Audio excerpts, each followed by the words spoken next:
വർഷമായിട്ടും റോഡിന്റെ പണി തുടങ്ങാത്തതിനെതിരെ വ്യത്യസ്ത പ്രതിഷേധവുമായി പുതുപ്പള്ളിയിലെ ജനകീയ കൂട്ടായ്മ. പയ്യപ്പാടി വെന്നിമല റോഡ് ജനങ്ങൾ പിരിവിട്ട് കോൺക്രീറ്റ് ചെയ്തു. ബജറ്റിൽ ഫണ്ട് അനുവദിച്ചിട്ടും പണി തുടങ്ങാത്തത് പുതുപ്പള്ളിയോടുള്ള സർക്കാരിന്റെ അവഗണനയാണെന്ന് ചാണ്ടി ഉമ്മൻ MLA ആരോപിച്ചു.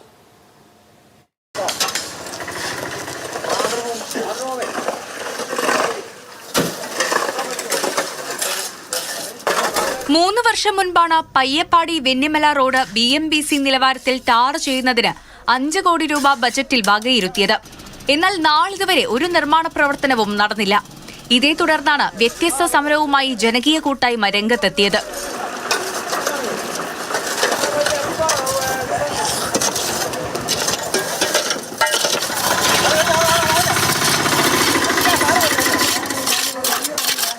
ജനങ്ങൾ തന്നെ പിരിവിട്ട് റോഡ് കോൺക്രീറ്റ് ചെയ്തു.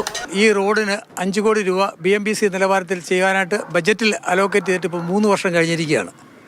3 വർഷം കഴിഞ്ഞിട്ടും ഇതിലൊരു കുഴി പോലും അടയ്ക്കാൻ ഇതുവരെ സർക്കാരോ ബന്ധപ്പെട്ട ആൾക്കാരോ തയ്യാറായിട്ടില്ല. ജലജീവൻ മിഷൻ്റെ പണി പൂർത്തീകരിച്ചു കഴിഞ്ഞാൽ മാത്രമേ PWDക്ക് ഈ വഴി വിട്ടുകിട്ടുകയുള്ളൂ. അതിനുശേഷമേ എന്തെങ്കിലും വർക്ക് ചെയ്യാൻ ഒക്കുകയുള്ളൂ എന്നാണ് പറയുന്നത്. ഇവിടെ തന്നെ നിരന്തര അപകടങ്ങൾ നടക്കുന്ന ഈ ഏരിയയും അതുപോലെ തന്നെ ആറാട്ടര ഒരു കലുങ്കുണ്ട്. ആ കലുങ്കിൻ്റെ ഇരു സൈഡും ഇടിഞ്ഞു തന്നിരിക്കുക. നിരവധി സ്കൂൾ ബസ്സുകളും സ്വകാര്യ ബസ്സുകളും കടന്നു പോകുന്ന വഴിയിലാണ് ഈ ദുരിതം. പുതുപ്പള്ളിയോടുള്ള സർക്കാരിന്റെ അവഗണനയുടെ ഇരയാണ് ഈ റോഡെന്ന് കോൺഗ്രസ് ആരോപിക്കുന്നു. ഇത് പുതുപ്പള്ളിയോട് വ്യക്തമായ ഒരു അവഗണന നടത്തുന്ന രീതിയിൽ ഇതിൻ്റെ നിർമ്മാണ പ്രവർത്തനങ്ങൾ ആരംഭിക്കുകയോ ഈ റോഡുമായി ബന്ധപ്പെട്ട ആറാട്ടിയറ പാലത്തിന് സമീപമുള്ള കലുങ്ക് ഇടിഞ്ഞു പോയിട്ട് ആ കലുങ്ക് നിർമ്മിക്കുന്നതിനുള്ള അവസരം പോലും ഒരുക്കുവാൻ ബന്ധപ്പെട്ട സർക്കാരോ PWD ഡിപ്പാർട്ട്മെൻറ്റോ ശ്രമിക്കാത്ത ഒരു സാഹചര്യം നിലനിൽക്കുക.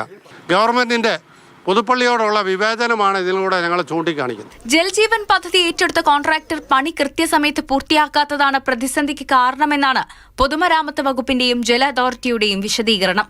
അതേസമയം കോൺക്രീറ്റ് ചെയ്ത റോഡിന്റെ ഉദ്ഘാടനം വരുന്ന ഞായറാഴ്ച ചാണ്ടി ഉമ്മൻ MLA നിർവഹിക്കും. മാതൃഭൂമി ന്യൂസ്, കോട്ടയം.